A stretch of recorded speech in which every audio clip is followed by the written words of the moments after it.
वाल्मीकि रामायण में सीता माता का हरण केवल एक घटना नहीं, बल्कि अधर्म के क्रमिक बढ़ते चरणों का परिणाम है। इस घटना को समझने के लिए रावण के व्यक्तित्व, उसकी मानसिक अवस्था और उस समय के धर्म अधर्म के संतुलन को समझना आवश्यक है। रावण कोई साधारण राक्षस नहीं था। वह वेदों का झाता, शिव का उपासक और महान विद्वान माना जाता था। परंतु ज्ञान के साथ जब विवेक न रहे, तब वही ज्ञान विनाश का कारण बन जाता है। पंचवटी में वनवास के समय राम, लक्ष्मण और सीता शांत जीवन व्यतीत कर रहे थे।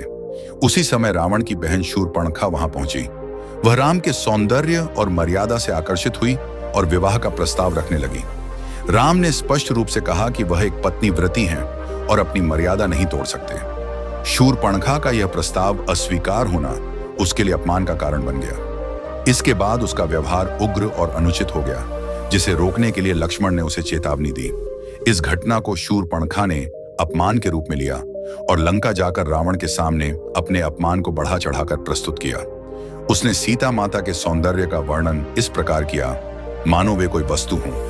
यहां से रावण के भीतर छिपी वासना, अहंकार और प्रतिशोध की भावना जागृत हो गई। रावण यह भूल गया कि स्त्री कोई भोग की वस्तु नहीं, बल्कि सम्मान की अधिकारी होती है। रावण के मन में यह विचार आया कि यदि वह राम से सीता को छीन ले, तो वह स्वयं को सबसे शक्तिशाली सिद्ध कर सकता है। यह विचार पूरी तरह अधर्म पर आधारित था। रावण जानता था कि सीता माता पर स्त्री हैं और उनका अपहरण करना महान पाप है। इसके बावजूद उसने अपने अहंकार के कारण विवेक को त्याग दिया।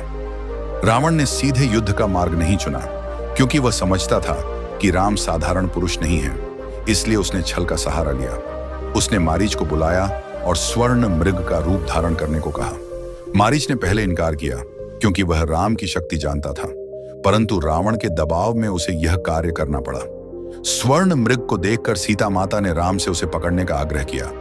राम मृग के पीछे गए और लक्ष्मण भी उनके निर्देश पर चले गए। आश्रम सूना हो गया। यही वह क्षण था जब रावण साधु का वेश धारण कर वहां पहुंचा। साधु के रूप में भी उसके भीतर की नीयत पवित्र नहीं थी। यह दर्शाता है कि बाहरी वेश से नहीं, आचरण से धर्म की पहचान होती है। सीता माता ने अतिथि धर्म के कारण उसे भिक्षा देने का प्रयास किया। उसी क्षण रावण ने अपना वास्तविक रूप प्रकट किया और सीता का हरण कर लिया। यह अधर्म की चरम सीमा थी। रामायण यह स्पष्ट करती है कि सीता माता ने हर स्थिति में अपने पतिव्रत धर्म और आत्मसम्मान की रक्षा की। रावण उन्हें शारीरिक रूप से भी स्पर्श नहीं कर सका, क्योंकि उसका पतन निश्चित हो चुका था। सीता हरण के बाद रावण यह समझ बैठा कि उसने विजय प्राप्त कर ली है, परंतु वास्तव में यही उसका सबसे बड़ा पतन था।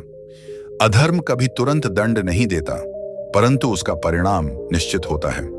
यही वह बिंदु था जहां से रावण के विनाश की यात्रा आरंभ हुई और उसी क्रम में घटनाएं आगे बढ़ती चली जाती हैं। और यही से रामायण का वह चरण प्रारंभ होता है जहां अधर्म के विरुद्ध धर्म की संगठित शक्ति खड़ी होती है।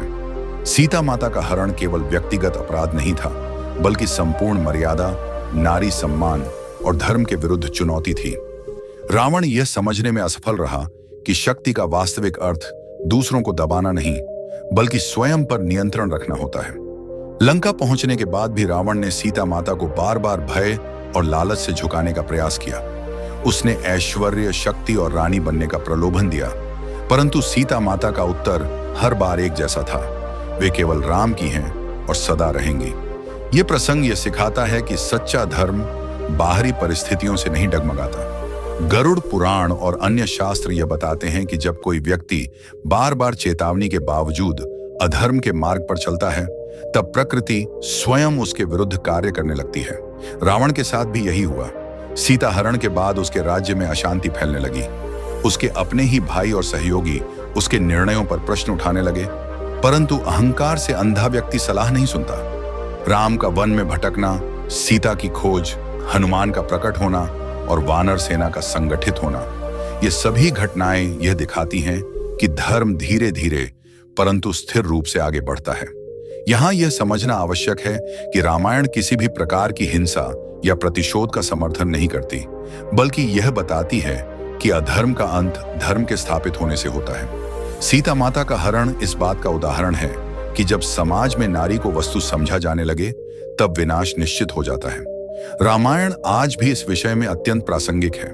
यह कथा केवल अतीत की नहीं बल्कि वर्तमान के लिए भी चेतावनी है कि शक्ति, ज्ञान और पद यदि संयम के बिना हो तो वे समाज के लिए घातक बन जाते हैं। यह भी समझना आवश्यक है कि धार्मिक कथाओं का उद्देश्य भय पैदा करना नहीं बल्कि विवेक जागृत करना होता है। इन कथाओं से हमें यह सीख मिलती है कि हर व्यक्ति को अपने निर्णय स्वयं लेने चाहिए, सोच समझकर कदम उठाने चाहिए और किसी भी प्रकार के प्रलोभन, गारंटी या भ्रम में नहीं आना चाहिए। जीवन के प्रत्येक क्षेत्र में, विशेष रूप से धन, व्यापार या निवेश से जुड़े निर्णयों में जोखिम होता है।